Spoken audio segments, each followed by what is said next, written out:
तो hello friends, welcome back to my channel. और friend, theory of competition का ये सेकंड यूनिट हम लोग डिस्कस करने वाले हैं। लगातार हम लोग शिवानी बुक के रिगार्डिंग जो रिव्यू है वो हम लोग दे रहे हैं, क्योंकि बहुत सारे स्टूडेंट ऐसे हैं जो डायरेक्टली शिवानी बुक को ही रिफर करते हैं। तो मैं बताने वाला हूँ बेसिकली इस वीडियो के माध्यम से।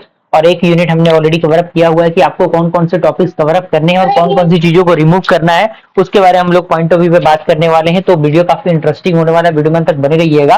और साथ ही साथ मैं रिकमेंड करना चाहूंगा कि अगर आपको नोट्स एक्सेस करना है थ्योरी ऑफ कंपटीशन का, तो आप डायरेक्टली टेलीग्राम के माध्यम से मुझसे कांटेक्ट करके नोट्स का प्रोसीजर पता करके complete notes with important question and solution access कर सकते हैं। सारी चीजें हमारे टेलीग्राम के माध्यम से आपको बता दी जाएंगी। तो आइए स्टार्ट करते हैं। सेकंड यूनिट का जो नाम है वो है आपका टाइप्स ऑफ फाइनाइट ऑटोमेटा, यानी फाइनाइट ऑटोमेटा कितने टाइप के होते हैं। इसमें सबसे पहले हम जानेंगे एनएफए यानी non deterministic finite automata. DFA stand for deterministic finite automata. And conversion of NFA to DFA, यानी एनएफए को किस तरीके से डीएफए में कन्वर्ट करते हैं और डीएफए को किस तरीके से एनएफए, एनडीएफए को किस तरीके से डीएफए में, और डीएफए को किस तरीके से एनडीएफए में। और साथ ही साथ minimization of automation automata machine क्या होता है। तो सबसे पहले आपको क्या करना है, हेडिंग बना लेना है नॉन डिटरमिनिस्टिक फाइनाइट ऑटोमेटा के नाम से। और उसके अंदर आपको क्या करना है, कुछ पॉइंट्स पे लिख लेना है, क्योंकि कुछ पॉइंट्स अगर आप लिखेंगे तो बेसिक अंडरस्टैंडिंग को पॉइंट बताएंगी। लेकिन एनडीएफए के अंदर कुछ लिखे ना ही लिखे मतलब नहीं है, लेकिन ये जो पार्ट आपको दिख रहा है यहां से लेके यहां तक का जो पार्ट, ये पूरा पार्ट आपका होना चाहिए। अगर एग्जामिनेशन में सवाल आता है, ये थ्योरेटिकल पार्ट अगर आप मिस कर देते हैं कोई दिक्कत नहीं है, लेकिन ये जो पोर्शन आपको दिख रहा है जिसमें m is equal to Q sigma del Q zero F, यानी 5 टपल्स जो इसके दिख रहे हैं, वो टपल्स का क्लियर होना बेहद जरूरी है आपके लिए। तो मैं रिकमेंड करना चाहूंगा कि कम से कम इसको आपको कवर अप करके जाना है। ये पूरे फंक्शनैलिटी को यहाँ तक आपको लिख के जाना है। क्लियर। और यहाँ पे जो मेजर डिफरेंस है वो भी बताया गया है, और वो बेसिकली क्या होता है। तो यहाँ पे कह रहा है कि in NDFA the range of sigma यानी del is in the power of 2q, यानी जो एनडीएफए के अंदर जो रेंज होता है और डेल का वो पावर ऑफ 2q के रूप में होता है, पावर सेट ऑफ 2q के रूप में। And so that it's value is not a single sample of q but a subset of it, and which defines the set of all the possible state and that can be reached by the transition. Example भी आपके सामने दिया हुआ, आप इस example को एनडीएफए के अंदर ऐड कर सकते हैं। जैसे कि आप यहाँ पे देख सकते हैं, तो एनडीएफए आप हेडिंग डालिएगा, उसके अंदर 5 टपल्स को लिखिएगा, और उस टपल्स को लिखने के बाद आप इस एग्जाम्पल को डाल दीजिएगा। और ये सारे जो कहानी आपके सामने दिख रहे हैं, इन कथा कहानी को आपको लिखने की जरूरत नहीं, क्योंकि अब अगर आप इसको पढ़ेंगे तो कंफ्यूजन आपके अंदर बहुत ज्यादा हो जाएगा। वो चीजों को अवॉइड करना है, सारी चीजें टू द पॉइंट मैं लेके चल रहा हूँ। उसके बाद आपका जो अगला है वो है आपका डिटर्मिनिस्टिक फाइनाइट ऑटोमेटा, जिसे हम लोग डीएफए कहते हैं। क्योंकि प्रीवियस लेक्चर के अंदर यानी यूनिट नंबर फर्स्ट के अंदर भी आपको ये टॉपिक मिला होगा। तो ये सेकंड टॉपिक के अंदर जो सेकंड यूनिट है, इसके अंदर जो चीजें हैं वो थोड़ी सी ब्रीफली हैं। तो यहाँ पे उसके बारे में जो डिस्क्रिप्शन है वो दिया गया है, कम से कम यहाँ तक आपको लिखना है। और ये तीन चीजों को थोड़ा सा आप पढ़ लेंगे तो आपका जो बेसिक अंडरस्टैंडिंग है वो क्लियर हो जाएगा। क्लियर। और अगला ये है कि जो 3 हाउस होल्ड एप्लीकेशन है फॉर द फाइनाइट ऑटोमेटा, इसमें आपका सबसे पहला आपका है क्या, सबसे पहला आपका है लेक्सिकल एनालाइजर। दूसरा आपका क्या है, दूसरा आपका है दूसरा टेक्स्ट एडिटर। तीसरा आपका ट्रांसड्यूसर। यानी यहाँ यहाँ जो कह सकते हैं कि जो ये फैक्टर है वो यूज होता है फाइनाइट ऑटोमेटा का।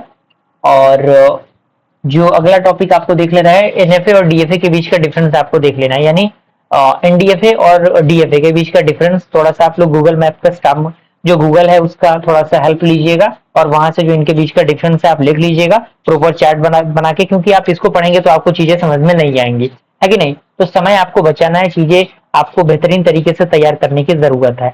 ओके। और यहाँ पे एक और भी पॉइंट है, किस तरीके से हम एप्सिलॉन को रिमूव करते हैं, किस तरीके से मूव करते हैं, उसका भी स्टेप यहाँ पे दिया गया है। तो आप चाहें तो इस स्टेप को लिख सकते हैं। अब यहाँ पे एक अगला जो हेडिंग आपको बनाना है, कन्वर्जन ऑफ एनडीएफए टू डीएफए। आपको क्या करना है, एनडीएफए टू डीएफए एक हेडिंग बनाना है, और इस हेडिंग के रिगार्डिंग आपको न्यूमेरिकल क्वेश्चंस हमारे चैनल पे मिल जाएंगे, जिसमें मैंने एनएफए को डीएफए में और डीएफए को किस तरीके से एनडीएफए में कन्वर्ट करना है उसको मैंने बता रखा है।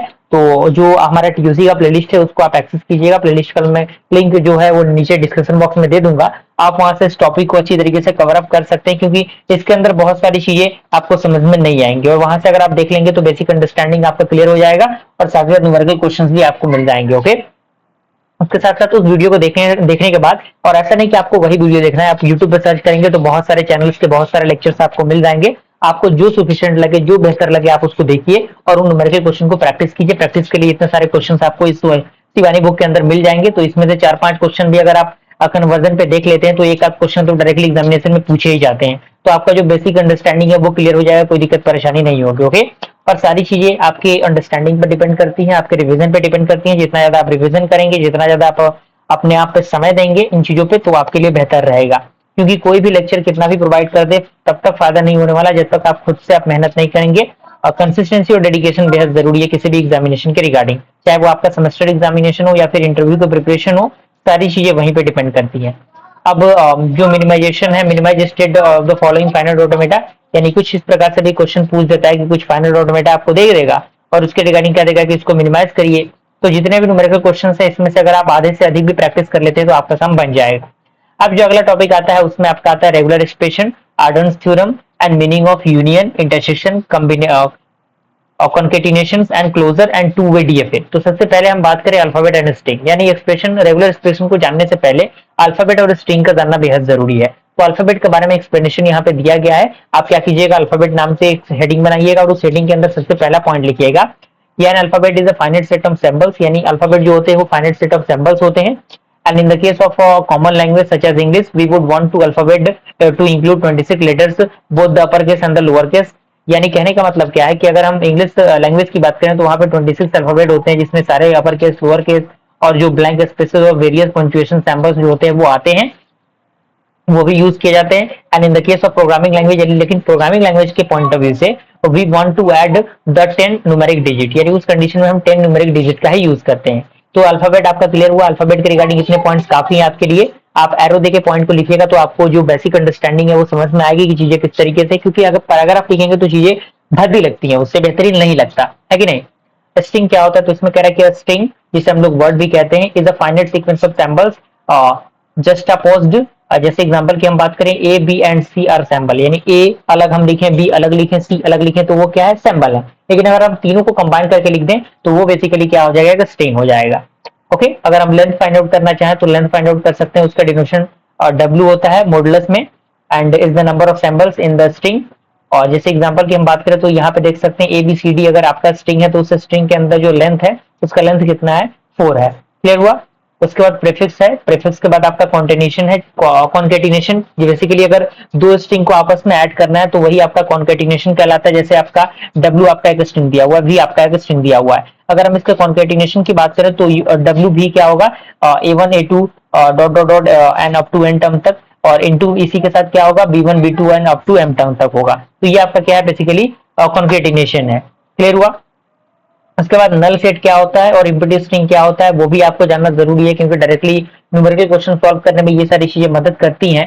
तो यहाँ पे कह रहा है कि empty string is defined as the string with no letter, यानी इम्पीटी स्ट्रिंग जो होता है उसको डिफाइन करते हैं एक ऐसे स्ट्रिंग से जिसके पास कोई भी लेटर नहीं रहता, and it is denoted by the symbol of epsilon. Okay, यानी एप्सिलॉन सिंबल से उसको रिप्रेजेंटेट किया जाता है। And it is also denoted by, यानी आपका जो ए है, ए के सिंबल के द्वारा इसको रिप्रेजेंटेट किया जाता है जिसमें बीच की लाइनिंग नहीं रहती, एंड इसे हम लोग लेमडा से भी रिप्रेजेंटेट करते हैं। And no matter what alphabet we are considering the null string is always epsilon, यानी कोई भी अल्फाबेट अगर हम कैरी करना चाहें तो उस कंडीशन में नल स्ट्रिंग जो होगा वो एप्सिलॉन ही होगा। और एक तरीका और भी है जिसकी वजह से हम नल स्ट्रिंग को रिप्रेजेंटेट करते हैं, जैसे इस तरीके से रिप्रेजेंटेशन होता है। ओके, अब यहाँ पे आता है कि what do you mean by language, यानी लैंग्वेज क्या होता है। लैंग्वेज का जानना भी बेहद जरूरी है। अगर हम ग्रामर पढ़ रहे हैं तो उसका एक्सप्रेशन अगर हमें जानना है तो लैंग्वेज क्या होता है। बेसिकली सबसे पहला पॉइंट इसके अंदर कह रहा है आपको लैंग्वेज की हेडिंग बनाना है, उसके अंदर आपको लिखना है कि लैंग्वेज, जिसे हम लोग फॉर्मल कहते हैं, formal language is a set of string of symbols from some alphabet, यानी जो लैंग्वेज होते हैं एक सेट ऑफ स्ट्रिंग होते हैं किसी भी सिंबल के जिसमें कुछ अल्फाबेट्स आते हैं, और the empty set phi and the set consisting of empty string epsilon are language, यानी कहने का मतलब क्या है, जो एम्पटी स्ट्रिंग फाई है और जो सेट कंसिस्ट करता है एम्पटी स्ट्रिंग एप्सिलॉन को, वो क्या कहलाते हैं, लैंग्वेज कहलाते हैं। अगला पॉइंट कह रहा है कि द सेट ऑफ पैलिंड्रोम्स जिसमें string that read the same forward and backward over the alphabet 0 और 1 इन द इनफाइनाइट लैंग्वेज, यानी ये जो बेसिकली क्या है, एक लैंग्वेज का प्रोसीजर ही है जिसमें इनफाइनाइट लैंग्वेज आएगा फॉरवर्ड बैकवर्ड कंडीशन में। तो यहाँ पे some member of this language is, अगर हम इसकी बात करें तो ये एप्सिलॉन होगा, यानी सबसे पहले नल रहेगा, उसके बाद 0 रहेगा, 1 रहेगा, 0 0 रहेगा, 1 1 रहेगा, 0 1 0 रहेगा और अप टू एन टर्म तक रहेगा। तो ये आपके बेसिकली डेफिनेशन है। अगर हम एक और डेफिनेशन की बात करें लैंग्वेज के, तो आप समझने के लिए इतना तो लिख सकते हैं, लेकिन इसमें से काट छांट के आप लिखेंगे तो बेहतर रहेगा, क्योंकि चीजें ज्यादा बड़ी होंगी तो आपको समझने में भी और याद करने में दोनों कंडीशन में दिक्कत परेशानी होगी। तो यहाँ पे अगला पॉइंट कह रहा है कि another definition of language is the set of string over a fixed alphabet sigma, we denote the language by sigma star. कहने का मतलब क्या है, ये थ्योरेटिकल पार्ट आप नहीं लिखेंगे चलेगा, लेकिन अगर आप इतना ही पार्ट लिख देते हैं तो आपको नंबर उतने ही मिलेंगे। क्लियर। एग्जाम्पल की हम बात करें, अगर सिग्मा आपके पास दिया हुआ है, तो अगर हम इसके लैंग्वेज की बात करें तो लैंग्वेज क्या क्या हो सकता है। पहले सबसे पहले तो क्या होगा, नल होगा, उसके बाद एक ए होगा, फिर डबल ए होगा, ट्रिपल ए होगा, फोर ए होगा, अप टू इनफाइनाइट टर्म तक बढ़ेगा। और अगर हम एक और की बात करें, अगर हमारे पास 0 और 1 दिया हुआ है, तो इसका जो लैंग्वेज बनेगा वो क्या बनेगा, सबसे पहले तो आपका नल बनेगा, उसके बाद आपका 0 बनेगा, उसके बाद 1 बनेगा, फिर 0 0 बनेगा, 0 1 बनेगा, 1 0 बनेगा, 1 1 बनेगा, और भी बहुत सारे जो पेयरिंग है वो बनेंगे। क्लियर। उसके बाद रेगुलर सेट आता है, जिसे हम लोग रेगुलर लैंग्वेज भी कहते हैं, उसका जानना भी जरूरी है। तो यहाँ पे आपके सामने दिया हुआ है, उसके रिगार्डिंग जो पॉइंट है वो पॉइंट यहाँ पे लिखे गए हैं कि regular set is the set represented by a regular expression, यानी वैसे सेट जो रिप्रेजेंटेड किए जाते हैं किसके द्वारा, रेगुलर एक्सप्रेशन के द्वारा। अगर हम एग्जांपल की बात करें तो आप देख सकते हैं A comma B belongs to sigma, then A denote a set A comma A plus B denote A comma B, यानी करली ब्रेसेस के अंदर, and comma A B denote by modulo semicolon of A B comma A star. इस तरीके से हम क्या करते हैं, इसे डिनोट करते हैं, और इसका जो एग्जाम्पल है वो यहाँ पे दिया हुआ है। अगर हम रेगुलर ग्रामर की बात करें, क्योंकि कई बार डायरेक्टली एग्जामिनेशन में रेगुलर ग्रामर पूछ दिए जाते हैं, तो रेगुलर ग्रामर क्या होता है, तो इसमें कह रहा है कि formal grammar in which every production is restricted to have following form, यानी अगर कोई भी प्रोडक्शन आपका इस फॉर्म में रहता है तो वो रेगुलर ग्रामर होगा। A belongs to alpha C and A belongs to alpha, जहां पे ए एंड सी क्या है, नॉन टर्मिनल्स है, एंड अल्फा क्या है, आपका एक टर्मिनल है। क्लियर। यानी अगर इस फॉर्मेट में होगा तो रेगुलर ग्रामर होगा, and this is known as regular grammar. Okay. तो अगर हम बात करें, कुछ और भी चीजें यहाँ पे लिखी गई हैं, आप इसको पढ़ सकते हैं। अगर हम इक्विवेलेंस ऑफ रेगुलर ग्रामर की बात करें एंड फाइनाइट ऑटोमेटा की, तो यहाँ पे दिख रहा होगा सारी चीजें, यहाँ पे जो कंडीशंस है वो कंडीशंस दिए गए हैं। अब आता है यहाँ पे रेगुलर एक्सप्रेशन। रेगुलर एक्सप्रेशन क्या होता है, ओके। तो आप यहाँ पे पढ़ सकते हैं, सबसे पहले आपको हेडिंग बनाना है रेगुलर एक्सप्रेशन के नाम से। तो यहाँ पे पॉइंट करा है कि the languages accepted by finite automata are easily described by simple expression called regular expression, यानी वैसा लैंग्वेज जो एक्सेप्ट किया जाता है फाइनाइट ऑटोमेटा के द्वारा, इजिली डिस्क्राइब हम कर सकते हैं उसे एक सिंपल एक्सप्रेशन से, जिस एक्सप्रेशन को हम क्या कहते हैं, रेगुलर एक्सप्रेशन कहते हैं। सेकंड पॉइंट इसके अंदर कह रहा है कि regular expressions are useful for representing certain set of strings in an algebraic fashion, यानी जो आपका रेगुलर एक्सप्रेशन होता है एक प्रकार का यूजफुल मतलब कह सकते हैं टेक्निक होता है रिप्रेजेंटेड करने के लिए सर्टेन सेट ऑफ स्ट्रिंग को एक अलजेब्रिक फैशन के रूप में। And this notation of regular expression involves a combination of a string of symbol from some alphabet over sigma parenthesis and operators such as plus and multiply. तो ये अगर हम बात करें तो ये तो बेसिक डेफिनेशन है। अगर हम फॉर्मल डेफिनेशन की बात करें तो फॉर्मल डेफिनेशन भी आपके सामने दिया हुआ है, आप इसको लिख सकते हैं। जो जो चीजें बताई जा रही हैं उन चीजों को आपको अच्छी तरीके से करके जाना है, बिल्कुल दिक्कत परेशानी आपके साथ नहीं होगी। ये पांचों कंडीशंस आपको इसके अंदर लिखने हैं, उनको अच्छी तरीके से याद करना है। और यहाँ पे enlist the identities of regular expression, यानी रेगुलर एक्सप्रेशन की कुछ आइडेंटिटीज भी हैं जिनका जानना आपके लिए बेहद जरूरी है, तो आप उसको भी ऐड कर सकते हैं। तो आप इसको रिमूव कर सकते हैं इसमें, क्योंकि बहुत बड़ी चीज है ये, तो इसमें पढ़ने की जरूरत नहीं है कि नहीं। चीजों को थोड़ा सा शॉर्टली हम लोग ही रखेंगे और टू द पॉइंट सारी चीजें मैं प्रोवाइड करने की कोशिश कर रहा हूँ, और जितना ज्यादा एग्जांपल हो सके, क्योंकि ये न्यूमेरिकल क्वेश्चन, न्यूमेरिकल सब्जेक्ट है, इस सब्जेक्ट पे जितना ज्यादा आप कमांड करेंगे न्यूमेरिकल क्वेश्चन को सॉल्व करने का, उतना ज्यादा आपके लिए फायदेमंद रहेगा। उसके बाद आपका आता है अगला जो थ्योरम आता है, वो आता है आपका आर्डन्स थ्योरम, यानी आर्डन्स थ्योरम भी काफी इंपॉर्टेंट है, डायरेक्टली एग्जामिनेशन में ये थ्योरम पूछ दिए जाते हैं। तो यहाँ पे सबसे पहले आपको एक हेडिंग बनाना है आर्डन्स थ्योरम के नाम से, और यहाँ पे लिखना है कि it is very much useful in simplifying regular expression, यानी रेगुलर एक्सप्रेशन को सॉल्व करने के लिए ये जो थ्योरम में बहुत बेस्ट माना जाता है। और इस थ्योरम के अंदर क्या होता है, इसमें कह रहा है कि let P and Q be the regular expression over sigma, यानी मान लीजिए कि पी और क्यू एक रेगुलर एक्सप्रेशन है किस पे, सिग्मा पे, तो P does not contain A, यानी P क्या होगा, A को कंटेन नहीं करेगा। And then the following equation, यानी R is equal to Q plus RP, ये एक फॉर्मेशन है जो कि आर्डन्स थ्योरम के द्वारा दिया गया है as be a unique solution, यानी इसके पास क्या होगा, एक यूनिक सॉल्यूशन होगा, and that is given by R plus QP star, यानी इस तरीके से हम इसको लिख सकते हैं। इसका प्रूफ दिया गया है यहाँ पे, प्रूफ में कुछ नहीं है, सिंपल से कैलकुलेशन है, सिंपल से कैलकुलेशन को आप सॉल्व करेंगे, आपका जो फाइनल रिजल्ट है वो आपको मिल जाएगा। और इन सारी चीजों के चक्कर में नहीं पड़ना है, बेसिक अंडरस्टैंडिंग इसका आपको ले लेना है और इन सारी चीजों को लिखने की जरूरत नहीं है, बेसिक एक्सप्रेशन ही आपके लिए लिखना जरूरी है। अब इसमें कैसे कह रहा है कि how can you test equivalence of two regular expression, यानी टू रेगुलर एक्सप्रेशन अगर आपके इक्विवेलेंस है तो उनको आप टेस्ट कैसे करेंगे। तो यहाँ पे दो कंडीशंस, यहाँ पे थ्री तरीके हैं। पहला तरीका ये है prove that the set P and Q R the same, यानी हम प्रूव करेंगे कि जो पी का सेट और क्यू का सेट सेम है। तो सेकंड आपका कंडीशन कह रहा है कि use the identities to prove the equivalence of P and Q, यानी यूज करना आइडेंटिटीज को जो प्रूव करे इक्विवेलेंस ऑफ पी को और क्यू को। और थर्ड आपका construct the corresponding finite automata M and M star and prove that they are equivalent, यानी हम क्या करेंगे कंस्ट्रक्ट करेंगे कॉरेस्पॉन्डिंग फाइनाइट ऑटोमेटा एम को और एम स्टार को जो प्रूव करे उसके इक्विवेलेंट को। ओके, तो ये आपका कंप्लीट होता है। अब यहाँ पे कुछ कंपैरिजन मेथड है जो test of equivalence of two finite automata के लिए यूज होते हैं, तो इनको भी आप स्किप कर देंगे तो कोई दिक्कत परेशानी नहीं होने वाली। लेकिन अगला जो थ्योरम आता है जो कि आपका है माहेल न्यूरोड थ्योरम, ये भी काफी इंपॉर्टेंट डायरेक्टली एग्जामिनेशन में पूछे जाने वाले थ्योरम है। तो इस थ्योरम को जो शिवानी बुक है उसमें एक्सप्लेनेशन बहुत लंबा चौड़ा दिया गया है, तो आपको क्या करना है गूगल पे टाइप करना है माहिल न्यूरोड थ्योरम। अगर वहां पे बेसिक अंडरस्टैंडिंग के द्वारा अगर अच्छी लैंग्वेज के द्वारा अगर आपको मिल जा रहा है तो ठीक है, नहीं तो आप यूट्यूब पर भी सर्च कर सकते हैं। यूट्यूब पर भी बहुत सारे लेक्चर्स आपको मिल जाएंगे माहिल न्यूरोड थ्योरम के अकॉर्डिंग, या फिर अगर आप हमारे चैनल को देखेंगे तो वहां पर भी आपको कहीं ना कहीं अटेंडेंस जो थ्योरम है उसके अकॉर्डिंग जो वीडियोस है वहां पे आपको मिल जाएंगी, कोई दिक्कत परेशानी आपको नहीं होने वाली। उसके बाद जो अगला टॉपिक आता है वो आता है आपका पंपिंग लेमा, काफी इंपॉर्टेंट टॉपिक है पंपिंग लेमा भी। डायरेक्टली एग्जामिनेशन में पंपिंग लेमा पूछ देता है और पंपिंग लेमा के अकॉर्डिंग जो न्यूमेरिकल क्वेश्चंस होते हैं वो भी डायरेक्टली एग्जामिनेशन में पूछे जाते हैं। तो ये क्या होता है उसके अकॉर्डिंग हम लोग बात करेंगे।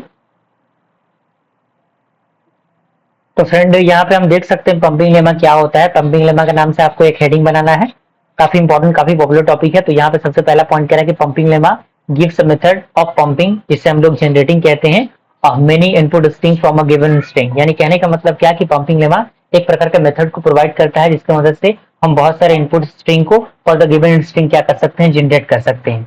अगला पॉइंट कह रहा है कि it also gives the necessary condition for an input string to belong to a regular set, यानी कहने का मतलब क्या है ये एक नेसेसरी कंडीशन प्रोवाइड करता है किसी भी इनपुट स्ट्रिंग को जो बिलोंग करता है उसके रेगुलर सेट से। And hence it can be use to show that certain sets are not regular, यानी उसके साथ साथ इसके पास ये क्या कर सकता है, इसका हम यूज करते हैं कि कौन सा जो सेट है वो रेगुलर है या नहीं इसको फाइंड आउट करने के लिए भी। And it can be given as follows, यानी हम पंपिंग लेमा को इस प्रकार से भी डिफाइन कर सकते हैं कि लेट एम, यानी कोई भी आपका लैंग्वेज है जिसमें क्यू सिग्मा जो आपका ट्रांजिशन फंक्शन होता है डेल वो Q0F है be a finite automation with N N state, let N be a regular set expected by M, यानी एक्सेप्ट किया जा रहा है एम के द्वारा। तो let U belongs to M and modulus of U greater and equal to M, and if m is greater than equal to n then exist x y z such that उस condition में हम क्या कर सकते हैं u is equal to x y z, जहां पे y is not equal to empty and x y I z belongs to l। is that clear? तो ये बेसिकली क्या पंपिंग लेमा का एक छोटा सा डेफिनेशन है और यहाँ पे जो स्ट्रिंग एक्सेप्ट हो रहे हैं ये बाय द एम के द्वारा। तो यहाँ पे जो एक्सप्लेनेशन है यहाँ पे दिया गया तो आप इसको देख सकते हैं। और ये जो चीजें यहाँ पे पैराग्राफ इतनी लंबी दिख रही हैं आपको, तो इसको आपको बेसिक अंडरस्टैंडिंग के रूप में लेके चलनी है और ऑल दो चीजें जो है वो यही है, इन्हीं सारी चीजों को अच्छी तरीके से आपको लेके चलना है। और इसके बेसिस पे जो एप्लीकेशन है पंपिंग लेमा का यहाँ पे दिया हुआ है, तो pumping lemma can be use to prove the certain set of not regular, यानी जो भी नॉट रेगुलरिटीज होती है उनको प्रूव करने के लिए पंपिंग लेमा का एप्लीकेशन यूज होता है। तो पंपिंग लेमा के अंदर आप एक सब हेडिंग बनाइएगा जिसमें एप्लीकेशन आप लिखिएगा, जिसमें स्टेप यहाँ पे दिया गया है स्टेप फॉर नीडेड। तो प्रूव इट, यानी प्रूव करने के लिए हमें 3 स्टेप की जरूरत पड़ती है। पहला स्टेप है कि सपोज एल इज रेगुलर, यानी सबसे पहले हमें देखना पड़ेगा कि जो लैंग्वेज दिया है वो रेगुलर है या नहीं। And let N be a number of state in the corresponding finite automata, यानी कहने का मतलब क्या है कि हमें मानना पड़ेगा जो नंबर दिया गया है स्टेट ऑफ उस करस्पॉन्डिंग फाइनाइट ऑटोमेशन की वजह से। एंड सेकंड आपका है कि select a string U such that modulus of U greater than equal to N, यानी हम क्या करेंगे सेलेक्ट करेंगे एक स्ट्रिंग यू को जिसमें मॉडुलस ऑफ यू क्या होगा greater than equal to N होगा। And using the pumping lemma हम क्या करेंगे लिखेंगे u is equal to X Y Z, जहां पे modulus of X Y less than equal to N होगा और मॉडुलस ऑफ y क्या होगा ग्रेटर देन 0 होगा। एंड स्टेप थर्ड क्या रहेगा, find an appropriate integer i such that x y का power i z is not belongs to L and this contradicts our assumptions and hell hence L is not regular, यानी हमें देखना पड़ेगा कि वो L regular है कि नहीं। अब यहाँ पे कुछ क्लोजर प्रॉपर्टीज आती हैं जिसमें आपका बहुत सारे प्रॉपर्टीज यहाँ पे रहती हैं। तो यहाँ पे थ्योरम 1 दिया गया, थ्योरम 2 दिया गया है, अलग अलग थ्योरम्स यहाँ पे दिए गए हैं यूनियन के पॉइंट ऑफ व्यू से, इंटरसेक्शन के पॉइंट ऑफ व्यू से। तो बेसिक बेसिक थ्योरम्स को आपको लिख लेना, इन सारे थ्योरम्स को थोड़ा सा आप बेसिक अंडरस्टैंडिंग के रूप में पढ़िएगा, क्योंकि पढ़ना बेहद जरूरी है आपके लिए। जब तक आप चीजों को पढ़ेंगे नहीं तब तक चीजें समझ में नहीं आने वाली। ओके, और भी बहुत सारी चीजें दी गई हैं, आप इन सारी चीजों को कवर अप कर सकते हैं, लेकिन फिलहाल जो मैं चीजें बता रहा हूँ वही चीजें आपको लेके चलनी है। अब यहाँ पे 2 वे कह सकते हैं फाइनाइट ऑटोमेटा, जो कि बहुत बार एग्जामिनेशन में पूछा भी जाता है। आप देख सकते हैं आरजीबी के दिसंबर 2016 में ये पूछा गया क्वेश्चन है, तो ये भी आपके टॉपिक के अंदर पढ़ना है, तो इसको आप हेडिंग बना लीजिए कि 2 वे फाइनाइट ऑटोमेटा। तो उसमें कह रहा है कि the finite automation as a control unit that reads a tape moving one square right at each move. यानी कहने का मतलब क्या है कि जो फाइनाइट ऑटोमेटा कंट्रोल करता है कंट्रोल यूनिट को, जो रीड करता है एक टैप को, जो मूव करता है एक square of the right moves के द्वारा। And we added non determinism to the model which allow many copies of the control unit to exist and scan tap simultaneously। Okay, यानी कहने का मतलब क्या है, बहुत सारी चीजें, बहुत सारे कंडीशंस यहाँ पे दिए गए हैं। और अगर हम यहाँ पे इस टॉपिक के अगले मतलब पॉइंट की बात करें, तो इसमें कह रहा है कि another extension is to allow the tape head the ability to move left as well as right. यानी अनदर एक्सटेंशन जो होता है वो बताता है कि जो एबिलिटी होता है मूव करने का लेफ्ट को, वो साथ ही साथ राइट में मूव कर सकता है। एंड इस प्रकार के जो फाइनाइट ऑटोमेशन होते हैं वो क्या कहलाते हैं, 2 वे फाइनाइट ऑटोमेटा कहलाते हैं, जिसे हम लोग 2FA कहते हैं। और साथ ही साथ अगला पॉइंट इसके अंदर कह रहा है कि it accept an input string if it moves the tape head of the right end of the tape and at the same time entering and accepting state. Okay, और यहाँ पे कहने का मतलब क्या है, आप इस थ्योरेटिकल पार्ट को लिखे ना लिखे, ये आपका जो टपल्स वाला पार्ट है वो मिस नहीं होना चाहिए। पॉइंट यही है, सबसे बड़ा पॉइंट यहीं पे आ जाता है। तो ये पॉइंट आपको हाईलाइट करके रखना है कि 2 वे डिटरमिनिस्टिक फाइनाइट ऑटोमेशन और 2DFA इज अ क्वांटपल्स। यानी क्वांटपल्स कहने का मतलब क्या है, यहाँ पे टपल्स जो है Q सिग्मा डेल Q0F है। यहाँ पे Q क्या है, finite set of internal state है।